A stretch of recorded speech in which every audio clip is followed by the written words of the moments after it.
Chapter 4.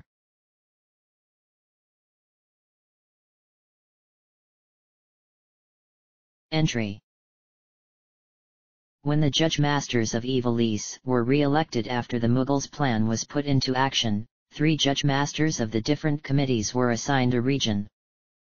There was the southern region, the northern region, and the coastal region. The southern region encompassed Sproum, Cyril, and its surrounding territories.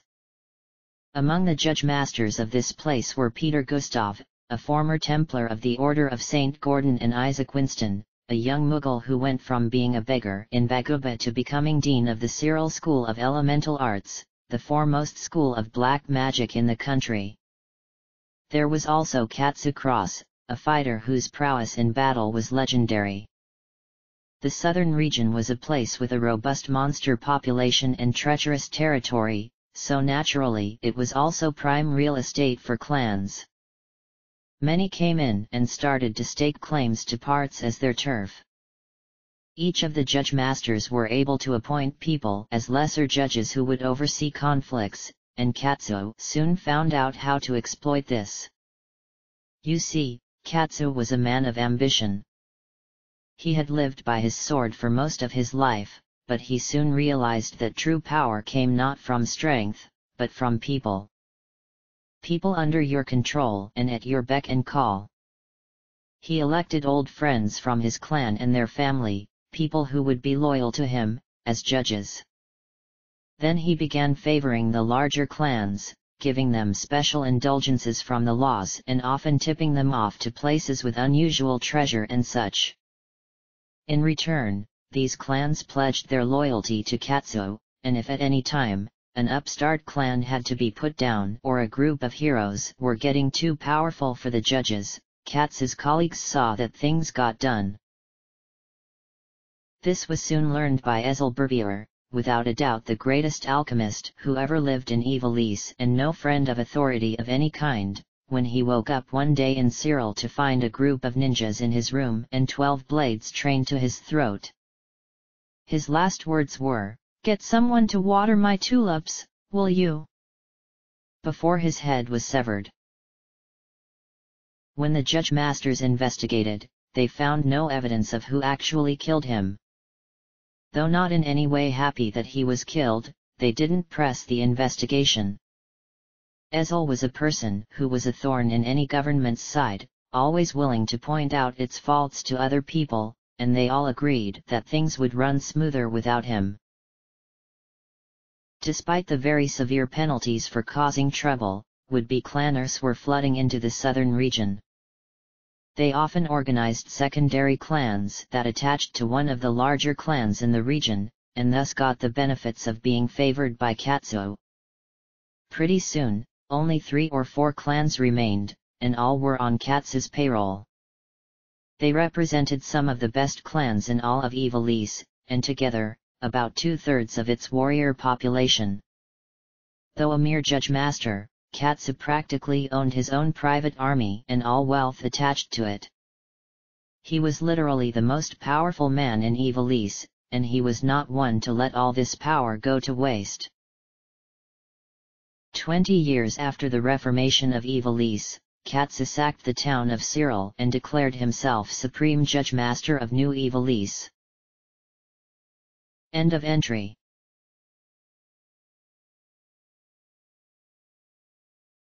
So do you have any prior experience in excavation or fighting monsters? Arthur asked wearily to a boy who couldn't have been over 17. Well, no sir, but I used to go camping every year in Rhoda with my folks. Arthur rubbed his fatigued eyes. Sweet Adramelech, things could not have gone worse. The problem with trying to raise a team for this expedition was that he might as well have tried to make a wolf pack out of very angry schnauzers. Anyone fit for the job was working for the government. If he wasn't part of the palace guard, he was in one of the 4 clans. The clans did rent out people for jobs, but they were so expensive only really rich people could afford them, and the Sproum Public Library was in no way rich. Fine, thank you, young man, We'll call you." As the boy walked out, Arthur waved for Leonard. "Could you get me a bottle of Firebird?" Leonard shook his head and smiled as he slid the oddly shaped bottle to Arthur. "I thought you didn't much care for this stuff." "I hate it," Arthur said and drank a rather large gulp of the stuff. "But Beth always seemed happier after drinking some of this." Ah, Beth. Shortly after Arthur took the job to go to Rhoda, she disappeared. She left nothing but a sack filled with gil equaling her bar tab at the Bug. Arthur was crushed, but unfortunately he had taken a job, so he busied himself with organizing it to forget about her. Though it didn't work, he was rewarded with a huge heap of logistical problems. Equipment was easy enough to come by, many of the Bug's regulars were the finest craftsmen in the city. Howard and Klaus were by far the most generous, providing fine picks, shovels, trowels, and even said they'd fill in orders for weapons when they were needed, though it seemed that at this rate, Arthur was going to have to be acting bodyguard as well as project supervisor. It wasn't that he wasn't a good warrior. He was a white monk after all, and the St. Gregory monks were no-nonsense type fighters. Taking out a small book, he flipped to one page and smiled. On it was a wood print under which there was a small anecdote by St. Gregory saying "kick them in the nagers." The wood print was an artist rendition of the Bangor monk himself forcefully kicking an unfortunate assailant in the fork of his legs. That pretty much summed up the St. Gregory take on fighting. They weren't honorable like the monks of St. Marcus, none had the physical prowess of a St. Stephen priest, and only the most seasoned campaigners became monks of St. Gordon, so they saw their only advantage was to fight without any scruples. Arthur was sure he would make a passable guard. "The problem is," Arthur said to Leonard after another draught of Firebird, "I'll drive myself crazy if I do everything, but who in the name Kupo hell is going to help us for just 120 gil a day? Anyone who would take that has no idea what to do, and anyone with experience is worth my monastery 5 times over." "Kupo hell?" Leonard asked. "Beth explained it to me," Arthur elucidated. "If a Mughal doesn't say Kupo, or doesn't do it properly enough, when they die they go to Kupo hell and learn how to use it before being reincarnated as another Mughal to try again." "Did she have a few of these when she was explaining?" Leonard said while shaking the now half-empty wine bottle. "Or half-full, depending on how you people look at it." "She did," Arthur conceded, smiling a bit. "She was always trying to teach me stuff when she was drunk." But now the conversation had directed itself on a slightly more painful course. The two Bangor fellows winced a bit as they remembered Beth. "She was always quite fiery," Leonard finally said. "I wouldn't be surprised if she was here in 2 months waiting for you." Arthur just nodded slowly.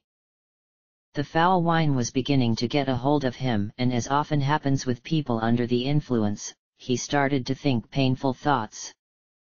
He thought of how much Beth smiled and how she always made jokes about being fat, but she was rather slender, just much curvier than most girls. He remembered her excellent cooking, and especially that yellow curry that always got Leonard so angry. The past month flashed before his eyes, and he was not surprised to find himself crying. He really liked Beth. It wasn't like he even lusted after her, for reasons of celibacy and biological difficulties, but he really liked her. He always remembered when Bangor girls would come to the monastery to bathe in the boiling sulfur springs that made their scales glisten so pleasingly, and he always preferred their company to his fellow monks. He just enjoyed being in the presence of girls. And Beth was most definitely the closest friend he had ever had. Excuse me, sir. A voice said, swimming through Arthur's alcohol-congested consciousness. He blearily looked up then down again, and saw a new Mao looking at him at eye level. As far as new Maos go, this one was rather spectacular. At a glance he looked like an ordinary new Mao, rather dumpy, with a wide base and tapering shoulders. This one had his white hair trimmed rather short, almost military. There were two odd things about him though. The first was that he had a beard, which only the oldest new Maos get, though he looked no older than 40. Second, he practically radiated magic.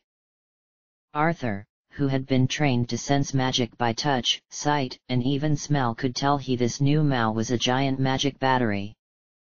He reeked of it, and Arthur could even see the magic energy skirt across his hair and beard like small lightning bolts.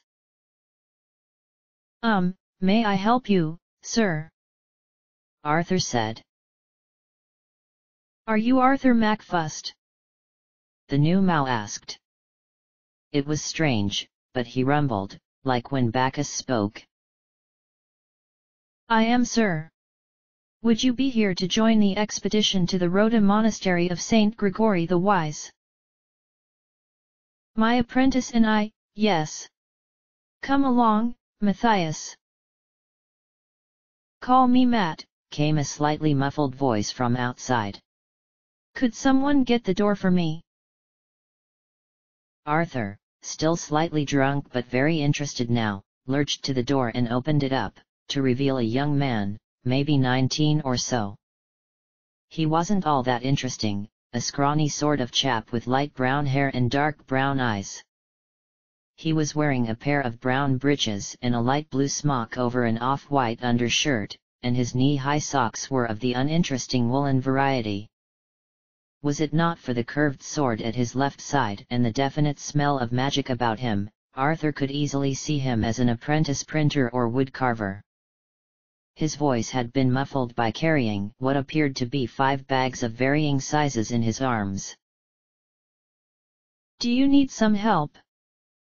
Arthur asked, peeking behind the luggage. Matt's face was a picture of relief. Would you? Master apparently never grasped that sages are supposed to travel light. Arthur turned and looked at the new Mao in astonished silence. A sage? Only new Maos who were masters of the forces of nature could ever dream of taking that title.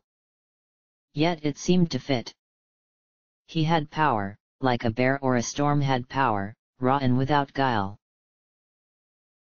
Arthur hurriedly helped Matt with the bags and sat down beside the new Mao. I'm afraid I didn't catch your name, sir. That's because I didn't give it, the new Mao said. My name is Roland, and I would like to offer my services to you on your expedition. As a sage? Arthur asked tentatively.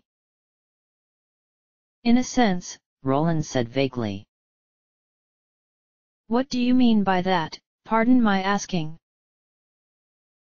Well, Roland's eyes unfocused a bit. I was a sage at one point, a long time ago, many decades before you were born, I'm sure. How old are you? Arthur asked. Roland didn't look any more than 12 years older than him. 127, give or take, Matt piped up as Roland had opened his mouth. I'm doing you a favor, Mr. MacFust. Masters as long-winded as they come. I think a story such as mine is worthy of a bit of ceremony, Roland said, slightly annoyed. He was part of the original clan Nutsy, Matt went on. After the clan disbanded, he got a nice cave near Kaduan and decided to live the hermit's life. A hermit living outside of a large city? Arthur asked curiously. I don't see why I must give up all earthly comforts to live an austere life of poverty, Roland said indignantly. Master likes whiskey and young women, Matt once again interjected, as Roland's long ears started to redden. He did work on magic theory in between getting himself and young new Mao ladies drunk though. He was working on ways to naturally amplify spell effects, among other things. It seemed that while he was working on an improved sleep spell when lightning hit, the spell activated, and he nodded off for about 93 years. So why are you saturated in magic and aren't a sage anymore? Arthur asked. The answer to the first question is that magic is, Roland searched for a word, symbiotic. It exists naturally, but is pulled to certain things. Beings, for instance. It's how a mage can replenish his mana. I slept for 90-odd years, surrounded by magical items. The items decayed, magic leaked out, and all the magic went into me. It's probably the reason why I didn't age, though natural processes of my body continued. Hair growth, for instance, he said, stroking his beard. As to the lack of my sagacity skill, well, I haven't done any magic for a long time. My muscle memory is lacking, and I shall have to start from square one again. My knowledge is still there though, so I can take on an apprentice. And speaking of whom, he said, motioning to Matt, my tobacco pouch if you would, Matthias. Matt grumbled a bit and opened one of the smaller bags amongst the pile of luggage, and tossed a fat pouch to his master. Roland opened it up, and ceremonially took out a venerable old pipe, black and glossy from lacquer, and tapped a large amount of golden tobacco into the pouch, lit it, and took a deep breath. Young Matthias is learning how to master the magic of the natural world, and has taken an affinity to magic of the bestial persuasion. Do you smoke, young man? He asked, offering the tobacco pouch. Arthur shook his head. I was under the impression that it was a habit for powerful mages and idiots. Roland laughed, and smoke curled out of his mouth. Taking another long pull at his pipe, he blew out a perfect white smoke ring that floated lazily across the room and up the bar's chimney. Matt just rolled his eyes and asked for a lager. Leonard slid the stein to the apprentice and looked at Roland. Anything for you, sir? Just some tea with milk and sugar, good sir, Roland answered. Leonard poured some boiling water from a kettle battered from countless instances of it being used as a weapon in a good-natured bar fight over a teacup filled with some tea leaves and let it sit after adding some of yesterday's milk and 2 spoonfuls of sugar. After letting it sit for 5 minutes, he gave the cup to Roland. Thank you, Master Barkeep. Roland said smiling, and took a small flask from his kilt. Did I mention he was wearing a kilt? He was, and it was one of those full-body kilts that goes across his shoulder. Under it, he was wearing a dark brown tunic, and serviceable steel-toed battle boots. He poured some golden liquid out of it into the cup and took a long drink. Must you put whiskey in everything, master? Matt asked wearily. You will show proper respect to your master, Roland said severely, and took another sip of tea. Roland spent the rest of the night drinking whiskey-laced tea and smoking like a chimney in winter. Arthur realized if it wasn't for the magic coursing through his veins, Roland's lungs would have looked as if they were coated in tar and his liver would have swollen to twice its size. Roland regaled him with stories of being in Clan Nutsy, and told dirty jokes, and acted very unsage-like in general. Finally, after his 5th cup of tea, he looked at Arthur and slurred, "So, do we have a?" And slowly, oh so slowly, he toppled out of his chair and onto the floor. Matt caught both his master's teacup and pipe before they hit the ground, and looked almost apologetically at Arthur. You'll have to excuse master. He has a tendency to get. He searched for a polite way to describe the state of inebriation his master was in. Punch drunk. As he was trying to say, do we have a deal? Arthur looked from this unassuming boy to the plaid heap snoring mightily on the floor. He wondered if it was sad or amazing these were to be on his team. He finally decided he didn't care and nodded. You have a deal. You can talk to Leonard for lodgings until I can find some more people for the expedition. The boy nodded, then dutifully hoisted his master onto his shoulders and took the luggage into his arms. Arthur gazed in wonderment as he climbed up the stairs while carrying a combined weight of what he guessed was 300 pounds of luggage and new mount. If he worked this hard on the expedition, he probably didn't need to get a manual laborer. Heck, this boy was worth a team of Mughal miners. Well, Leonard, I think I just solved one problem. Leonard smiled that smile all barkeeps had, the one that at the same time encouraged you but also pointed out you were a loony, and said, "Aye lad, and I think you gained another."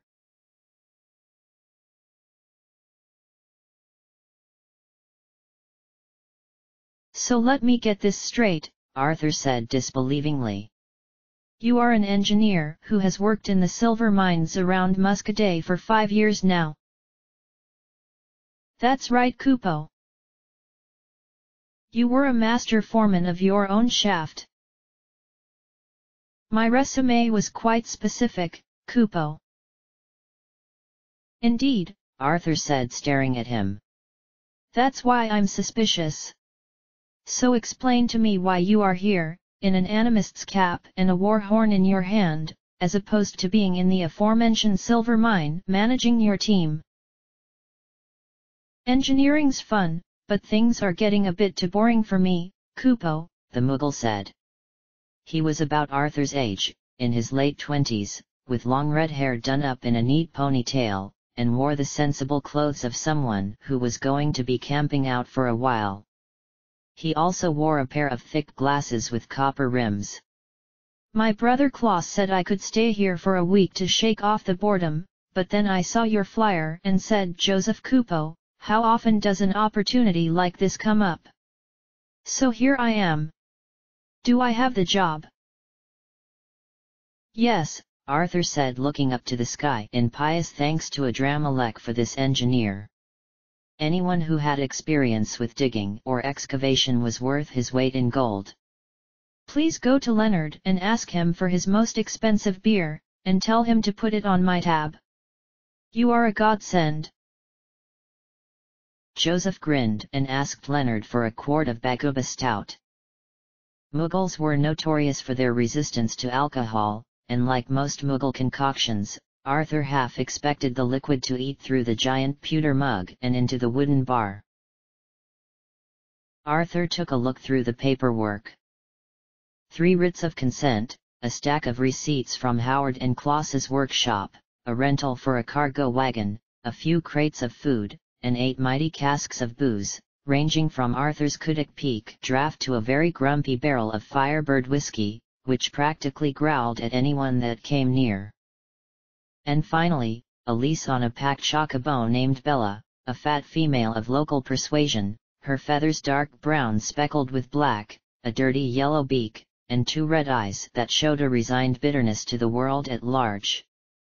Bella was quite a catch. Sproum chocobos were known to pull a cart for 8 days without stopping, provided you could get it to move. Bella wasn't one of those bright gold chargers the guards rode on.